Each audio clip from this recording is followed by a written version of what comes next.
Welcome back. Okay, the next step in setting up your nonprofit is to determine your liabilities and your insurance needs. By liabilities, I'm talking about anything that could get you in trouble, anything that could get you sued. It's time to start thinking nightmare scenarios and planning for them. All right, I'm Mark Lyda from Lyda Law Firm. Let's get started.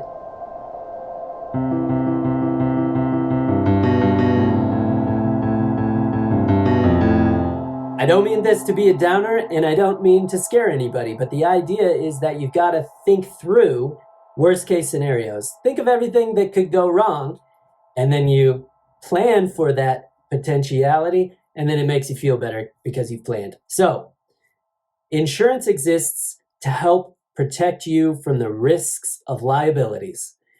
So, commercial general liability insurance, a CGL policy, also known when it's combined with some other things as a business owner's policy. Every business owner is prudent to have a CGL policy of some sort, and that includes nonprofits. Basically, what these insurance policies exist to do is to protect you and provide you a legal defense if you are sued. Somebody, slips and falls on your sidewalk or something like that, or any other number of negligent or accidental type liabilities. Another type of insurance you'll be required to have if you have employees is workers' compensation insurance. So you'll want to contact an insurance broker to get all set up with those sorts of policies.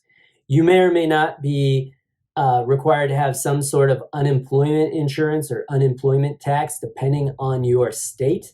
So look into that for your specific jurisdiction. Nonprofits generally don't have federal unemployment insurance or federal unemployment tax, but they may be required to have unemployment insurance for their state. So look into that. It's state specific.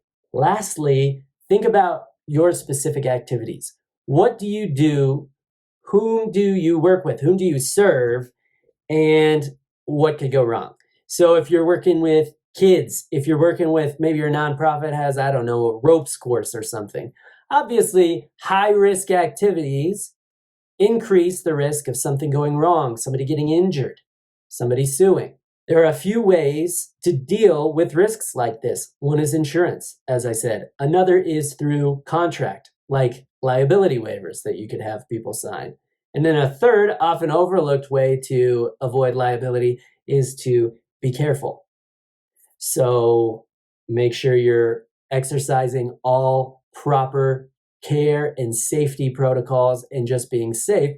That's the best way to limit your liability, is to actually reduce the risk of something going wrong.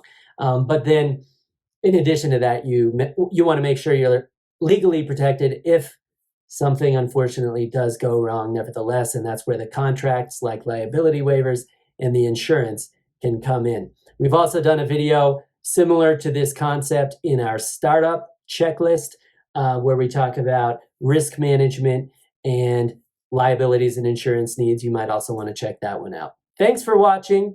Remember to click like and subscribe to help keep legal education free and accessible for nonprofits and small business owners. I'd also like to invite you to listen to our podcast, Coffee, Lunch, Beer, which is available wherever you get your podcasts.